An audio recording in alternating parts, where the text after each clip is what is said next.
Momento las puericultoras era una cuestión necesaria para el acompañamiento de la madre, especialmente cuando hablamos de primerizas. Entonces estaba bueno, ¿no? Como para ahondar en detalle. Igual ahora pegamos el volantazo, Huguito. Sí, vamos a hablar, tenemos un invitado especial que nos está escuchando en este momento. Vamos a cambiar de tema y vamos a hablar de las protestas sociales en la Argentina, ¿no? Un tema muy delicado de la aplicación del protocolo antipiquetes, estas denuncias que realizó el gobierno nacional contra organizaciones sociales por presuntos desvíos de fondos del plan Argentina Trabaja, del plan Potencial Trabajo, y bueno, me parece que tenemos una comunicación telefónica que nos puede clarificar bastante esto. Sí. Estamos en diálogo con Eduardo Beliboni, él es el líder del Polo Obrero, que es la rama piquetera del Partido Obrero. Beliboni, ¿nos escucha?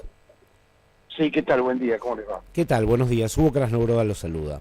Bueno, contarle un poco a la sociedad, por quien no sabe, el Beliboni ha sido procesado en los últimos días por un supuesto desvío de fondos de la organización del Polo Obrero del Plan Potencial Trabajo hacia supuestas empresas que emitían, según el juez, facturas truchas para justificar los gastos. ¿Esto es así, Beliboni?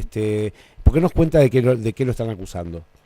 Sí, esa es la acusación. Hoy estamos presentando ahora, en horas, menos en minutos, estamos presentando la apelación a lo que consideramos una persecución política que no tiene nada que ver con ninguna de esas acusaciones que el juez sostiene, que son impulsadas efectivamente por el gobierno nacional desde su asunción. Desde el 20 de diciembre lanzó una especie de cacería pidiendo que se denuncie a las organizaciones sociales, que los beneficiarios de programas sociales nos denuncien. Hay 1.300.000 personas que son beneficiarios de programas sociales y hay 3 denuncias contra el Polo Obrero. 3 personas que son testigos protegidos, supuestamente no sabemos quiénes son, no sabemos qué han declarado porque tampoco ha sido subida su declaración a la causa, pero el juez considera que tiene elementos para procesarnos por defraudación al Estado. Defraudación al Estado tiene que ver con que dice que con los dineros que el Estado nos dio para realizar determinadas actividades, nosotros desviamos el dinero, no a empresas, sino que dice que no lo desviamos a otras actividades. Muy bien, nosotros presentamos un detalle, ya antes de esta apelación, ahora lo vamos a volver a presentar, con detalle presentamos lo que hicimos con los fondos del Estado, con factura, pero además con las fotos y con la certificación ante escribano de las compras que hicimos, por ejemplo, maquinaria para desarrollar emprendimientos productivos, desarrollo de actividades de cursos de capacitación, todo lo que permitía el programa, instalación de comedores populares. Nosotros hicimos obras de construcción, en algunos casos salones de usos múltiples, en 43 distritos, hicimos 43 obras en distintos distritos, obras de construcción. Es decir, una obra de construcción no sale 2 pesos. No, claro. Imagínense que hemos estado rindiendo sistemáticamente todo eso, porque el gobierno anterior, que era quien implementaba este programa, reclamaba que en la medida en que usted vaya dándole dinero, vaya haciendo la construcción, se hacían inspecciones y se veía si la construcción estaba hecha y se correspondía al gasto que estábamos presentándole, y además si la factura que se presentaba era legal, porque también puede ser que aunque uno comprara efectivamente las cosas, la factura, digamos, se evadiera impuestos. No, pero nosotros en este caso no tampoco había evasión impositiva, porque antes de presentar la rendición, es decir, la factura, la famosa factura trucha de la que tanto han hablado, eran primero presentadas ante la AFIP, que tenía que aprobarlas. Y las AFIP las aprobó en el 2022. Todas las empresas que usted escuchó nombrar, por ejemplo, Coxte, que es una de las que más se ha nombrado, sí. Nosotros tenemos, y lo vamos a mostrar hoy en tribunales, yo estoy yendo ahora para tribunales, vamos a mostrarlas, hicimos una gigantografía de la factura de Cotex, para que la vean. En el 2022 no solo de la factura, sino de lo que decía la AFIP, porque uno para rendir al Estado tiene que entrar a la AFIP y preguntarle si la empresa Cotex, en este caso, es una empresa legal. Y si además el CAE de la factura, es decir, el número de la factura, es también el que corresponde a esa empresa. Y en los 2 casos, la AFIP nos dijo que sí, con lo cual hemos comprado una empresa que nos dio un CAE, una factura, que la AFIP decía que era legal. Por lo tanto, no hay ninguna factura trucha. Bien. Por lo que concluimos que acá hay una persecución política. Si a eso le sumamos que ha habido en estos últimos 2 meses más de 100 allanamientos, o casi 100 allanamientos, están por ahí, ¿no? Hay algunos que no sabemos bien porque son de otras organizaciones, ha habido 100 allanamientos de organizaciones sociales de todo tipo, de 2 jueces, de 3 jueces federales, después que nos atiende a la causa nuestra y de otras causas. a comedores, todos a comedores populares. Yo creo que no hay en los últimos años 100 allanamientos a búnker de cocaína en este país, Bien, de Paco. Eduardo, Sin embargo, hay allanamientos a comedores populares. Evidentemente se trata de una persecución política para atacar los reclamos que llevamos adelante las organizaciones sociales.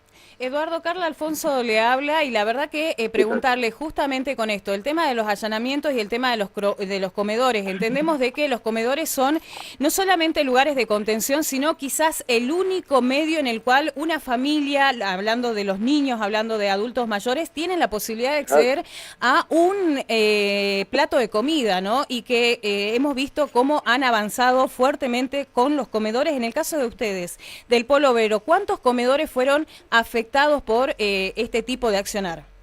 Bueno, fueron afectados todos, los del Polo Obrero y todos los comedores populares que existen en el país, porque usted sabe que la ministra fue denunciada por comida que tiene escondida. Sí, almacenada. Sí. Almacenada y escondida, no se la quiere dar a nadie, a pesar de que ha sido intimada judicialmente varias veces, y sigue sin entregar esa comida ni a nosotros ni a ninguna organización, ya no digamos piquetera, ni a ninguna organización social, ni un club. Los clubes de barrio, los barrios más pobres, también hacen merienda, porque para hacer deporte, yo tengo un amigo que le gusta mucho el fútbol acá en Claypole, yo lo saco muy cerca de acá, le gusta mucho el fútbol y entonces hace trabajo con los chicos, tienen un club de fútbol. Él me decía que previamente le tenían que dar de comer a los pibes, porque si no nos rendían, porque muchos venían con la panza vacía. Sí. Pero eso también se cortó. Se cortó la comida, toda la asistencia social que había. Es una locura lo que se está haciendo, porque bueno, se lo hace en el medio no de que se resolvió el problema del hambre, sino que se agravó el problema del hambre con salarios bajos, con una población que crece, un porcentaje de población por debajo de la línea de pobreza que crece superando el 60%. Estamos hablando de que hay 20% de indigentes. Sí. De indigentes y gente que no puede comer todos los días lo que tiene que comer. Y por lo tanto, como ustedes dicen, hoy esa comida no está llegando. Lo han afectado a todos los comedores populares. Pero yo hago hincapié inclusive que no es solamente la comida, es también el lugar donde muchos pibes iban a hacer apoyo escolar, que los padres no tienen para mandarlo a una escuela particular. Es donde había una contención social haciendo actividades culturales, sociales, donde de alguna manera eso era un dique de contención, una valla contra el avance del delito y del narco en los barrios. Y eso lamentablemente está ocurriendo lo contrario, se está ocurriendo que avanza, que ese dique se rompió y avanzan los narcos en los barrios. Beliboni, teniendo en cuenta el discurso del gobierno desde que asumió, un poco asociando las organizaciones sociales o piqueteras con organizaciones mafiosas y asociaciones ilícitas, y que el supuesto desfalco que está investigando la justicia es por un monto muy grande, que son 360 millones de pesos, ¿teme que puede ir preso, digamos? Mire, primero que no son montos muy grandes, 300 millones de pesos en un delito, el delito en la Argentina es un vuelto de un banco, de una cocina de Paco acá en La Matanza. Yo estoy pasando por La Matanza, ¿verdad? La verdad que es un monto ínfimo, 390 millones de pesos en relación al delito que se maneja en la Argentina. Claro. De narcotráfico, al delito de organizado, pirata del asfalto, por favor, eso no es de ninguna manera. Pero, mire, en un país donde reina la injusticia, y la injusticia social también es una injusticia, en donde reinan los jueces que miran para otro lado cuando se trata de un poderoso y nos procesan a nosotros que hace 25 años que luchamos en los barrios contra el hambre, por el trabajo genuino, para que los pibes no terminen en cualquier cosa. Hace muchos años que luchamos contra esta situación. Es probable, digamos, no descartamos que que nos puedan detener, porque descartarlo en un país como no haber vivido como viví yo 65 años viendo como delitos terribles que ha habido en este país han quedado impunes. Eduardo. Y las perejiles van presos, así que no descarto de ninguna manera que esta gente quiera usarnos como un chivo expiatorio, porque les está yendo muy mal económicamente, lo critica hasta Macri, para que te critique Macri en este país por tu política económica tenés que haber hecho las cosas muy mal, porque Macri hizo las cosas muy mal, y además es un aliado que termina criticándolo. Se le va muy mal al gobierno económicamente, y entonces quiere usar chivos expiatorios para explicar lo inexplicable, porque cortar la comida en los comedores populares no va a resolver el problema económico en la Argentina, lo va a agravar porque va a haber muchísima gente que se va a quedar sin la posibilidad de tener un plato de comida y que después le permita una salida laboral, que era lo que hacíamos las organizaciones, hacer cursos de capacitación, de formación. Mire, nosotros en el 2020 le dimos más compañeros que terminaron de hacer cursos de capacitación. para poder tener un oficio, desde lo más variado, desde electricista, plomería, carpintería, cursos de capacitación en computación. Dimos más de 1.500 diplomas, lo hicimos en un acto público, eso en el Parque de San, aquí en Buenos Aires, en 2020 fue eso.